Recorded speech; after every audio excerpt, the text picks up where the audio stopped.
Wear your besties in your back pocket. And this is your business banter by the basin. So, George, let's talk about your $10,000 mistake. Plus, $10,000 plus. Make sure there's a plus there. Make sure there's a plus in the title. Plus. Okay. What happened? I couldn't tell you when it was. I know it was definitely last year, 2024. I know it was definitely last year, and I posted, on our booking system, I was putting up a sale, like a deal, right? It was a flash sale, and I was doing it in a rush, and this is why you don't do things in a rush, guys. I did it in a rush, and I ended up putting up online that if you booked online, anything, Shani, I want you to be aware that my most expensive service is $4,500. You could book any. What's the $4,500 and why aren't I using it? Extensions. I want you to understand something. $4,500 is the most. Anything. You could book anything, Shani. Any single service. For free. For complete free. Hey, when was this? How come I missed out?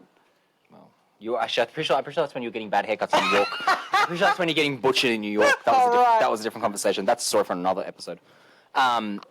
So clients were booking, and I see when someone books online, but I just see like blah blah booked for 5 services, whatever. So I see all these things. I'm like, great, we've got so many bookings coming. Like, this sale's been a hit. I tell you why, in your head, you're like counting the dollars. Oh, I'll tell you why it was a hit, because it was a hit to the gut. I go on and I'm like, geez, look at all these new clients. This is incredible. I click on one person. How did they all find this though? Because I posted on Instagram, right? But like, people will look at it and go, oh yeah, like, it's a good sale, but maybe not today. No, but when it's free, I'm taking work off. I'm taking off work for this. Are you joking? So I'm like, wow, it's so many new clients. Anyway, I opened up one appointment. It was like this massive, long, it was like a 6-hour appointment. Oh, my God. Almost my full day. I opened up, I was like, oh, ching. I opened it up, 0. Actually, no, sorry, it said 32 cents, which is this FPOS surcharge, which automatically goes on there, even if it's a 0. I was like, 32 cents, that's an FPOS surcharge. So really, it costs you money. Sean, when I tell you all of those 6 hours of appointments, 6 hours of booking was available, middle of the day too. It wasn't like overnight. No, middle of the day. On a Saturday. On a Saturday, the biggest day of the week. When everyone's on socials. Everyone wants to get their hair done. And everyone's on socials. So, anyway, and then I realised, shat a brick. And then I went, okay, well, I've got to pull this down now. But here's the issue. I have already, these people have already booked it. And not that I feel bad, but it's wrong. Okay, you're not going to agree with me. But there is, okay, let me explain this. Let me explain what happened. So, people have booked all these. I don't agree. Okay, I know you don't. I know you don't agree. And there is. Let me get to it.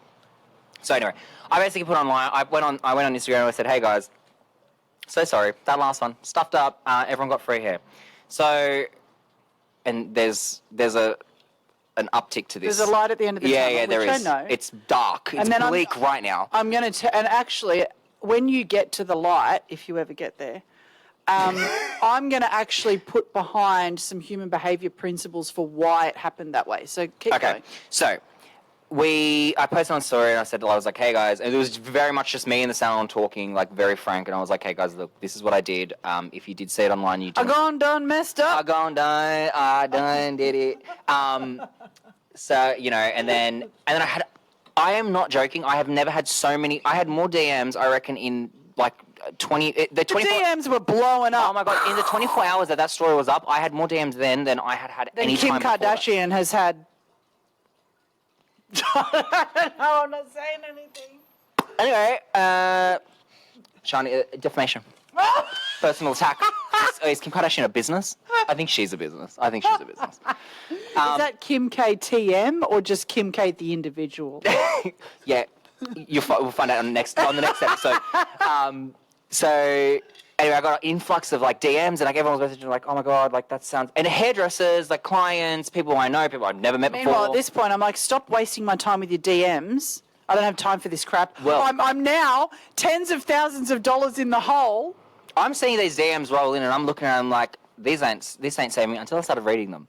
This is where the light starts to come in. Because up until this point, bleak. I was like, maybe I should get into medical billing. Maybe hairdressing just isn't for me. Maybe I should get into data entry. And then I started seeing these DMs, and it was like, oh, I was looking at booking, and like I saw it was free, and it looked odd, and so I didn't book. But like, and I'm so sorry. Like, can I book though? And I'm thinking people are asking like, can I book for free? And I'm like, oh, that was a mistake. They're like, no, like full price, normal price. And I went, duh, of course. Like as if I'm not. I was definitely going to say no. I had Shanghai. Although I had all these free, look, a lot of those clients, by the end of it, after I finished their hair, they were like, look, just charge me. And I ended up charging what the sale was meant to be for a big chunk of them. But there was a few that were like, well, no, it was free. And I'm like, great, don't come back. Because, like, I get it. It was my mistake, but also... But also we don't want you freeloaders. Like, it's also, you know, sometimes if it's too good to be true, it probably isn't true. Yeah, that's right. And everyone had known about it, right? So, anyway, that happened. From that, I took on, I reckon, at the time, I think I probably took on maybe upwards of 100 new clients just from that stuff up. Ones that did end up booking when it was free, a lot of them ended up paying anyway, but they've remained clients. Mm-hmm. And then other people saw you talking about your mess up, and they were like, yeah, and like hairdressers, clients, everyone. So many people were like, you know, it's so good of you to do that, and to like, what's the word? Honor those prices and everything. Well, my word is my bond. I think that's my thing. Important. That was my thing as well. I was like, look, I get it. It's my stuff up, but hey, you know what? The other thing of it was, I was like, I did make a mistake. This is a lesson. Like this, if I don't learn from this loss, I'm never going to learn. And so now every time I do it, I do it for one service, and then I go onto the online booking page and I check if it says free. Really? I now, if I'm setting up for certain services, I will set up for one service. I will check it myself. Right. But I always check links that I post. Don't you check straight after? No, it's not a link. It's the... no, I normally do. The problem is I was doing between clients. So I was like, do this. In a rush. Damn, client's ready to rinse. Like, run. Right. So I was like, I've done it 100 times. How different can it be? Well, I'll tell you this much. $10,000 different. $10,000+ worth. So yeah, that did end up costing me a lot of money. But with that being said, it has ultimately recouped itself plus. Yeah. So it was not. I wouldn't say I'm not recommending it, but it was definitely worth it to a certain extent. I mean, we turned it into something positive. And then the retention of the customer keeps coming back, and then you make more over time. 100%. And I think, especially in my industry, on both of our industries, that relationship and the trust with your hairdresser, I think as well, people start to forget that, business owners forget that we're all people, and that could be someone else making the same mistake, and you could be the customer. And, you know, like, people forget that, and people forget that actually the client is the one that's making you money. They don't need you. Yeah, but in this first front door, they actually weren't making you money, and because in their brain, they were signing up thinking that they were getting it for free. But so what you've done here, which you don't realise, is actually a classic marketing principle that draws on the law of reciprocity. Oh, isn't it a loss leader as well? I think it's a loss leader. I think that's another thing they call it, like a loss leader. Like they have a product that actually is priced to run at a loss, but it brings in sales from another point. So that's the strategy in the business, but the reason that it works. So that's you've got a product or a service that is the loss, right? I.e., I'm going to give you this free shampoo if you book a haircut, as an example, right? So you're giving the product. But no, what's happening here, so law of reciprocity basically is, from a human behaviour perspective, that when somebody does something for you, if you perceive that you're out of fair exchange, then your human barometer wants to go and make that up, because nobody wants to walk around. Yeah, the feeling of owing. The feeling of owing. It's the feeling of owing. I can tell. I'll tell you this much. I am a sucker for that.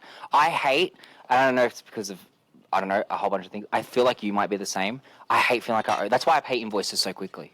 Yeah, I don't want to owe anyone anything, right? Like, yeah, no. But so what's happened here? So this is, and you see this across all different business types, but basically the premise is that you know that humans don't want to be out of fair exchange. So if you give first, then they naturally will want to give back to you to bring themselves back to equilibrium and to feel that they're in balance.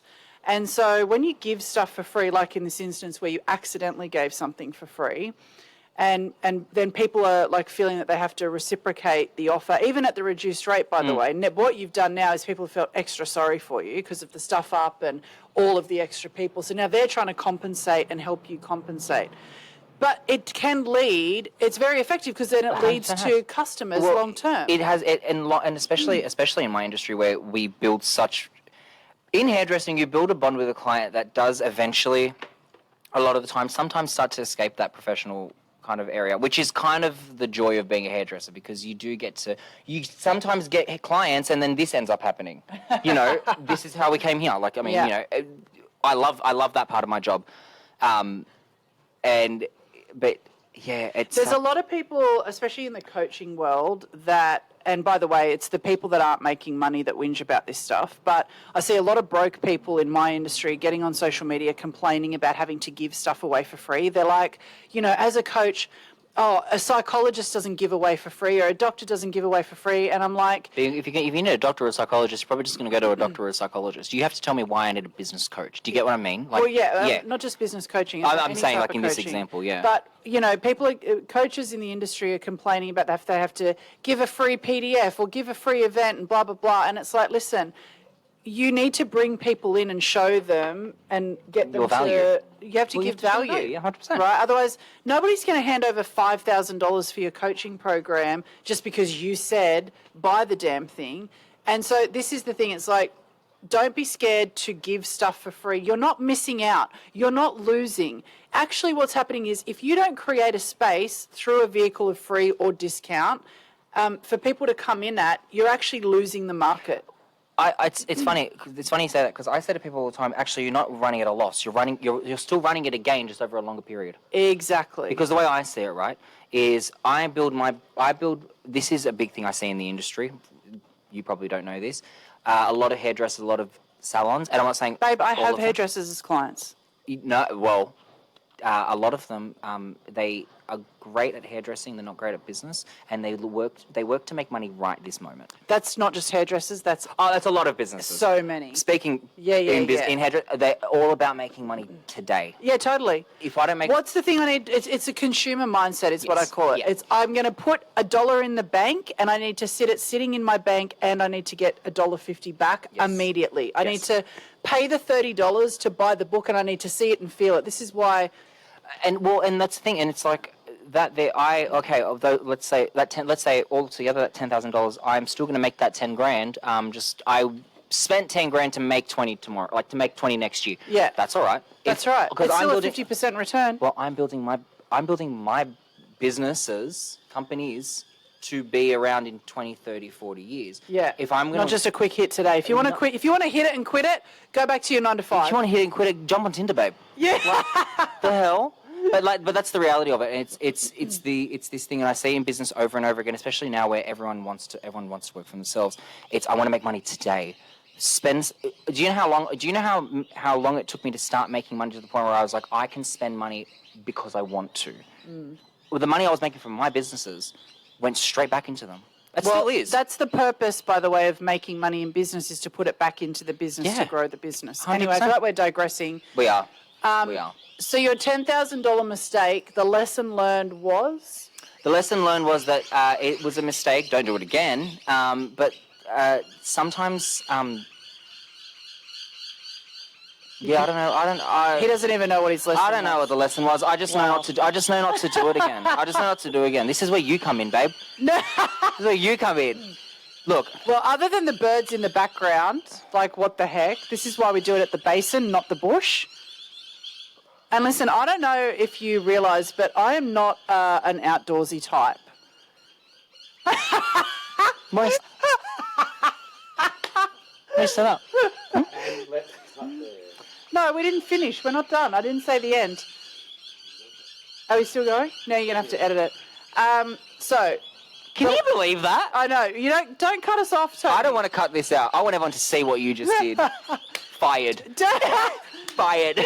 So you made a $10,000 mistake, but I think what you learned is that there's no such thing as a mistake. There's only feedback and lessons.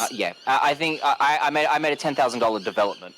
There we go. That's what I even did. better. I spent 10,000. You know what I did? I invested 10 grand. That's what the lesson is. Disguised as a mistake, but actually ended up being. I didn't investment. expect to, but I did. You know. The end. That's the end. The end. What the fuck is that? And Shani, where can they find you? Insta or Facebook at Shani Taylor Official with the blue tick. And what about you? You can find me on Instagram at George Mastar Official, that's MATTAR, and you can find all our other links in the show notes.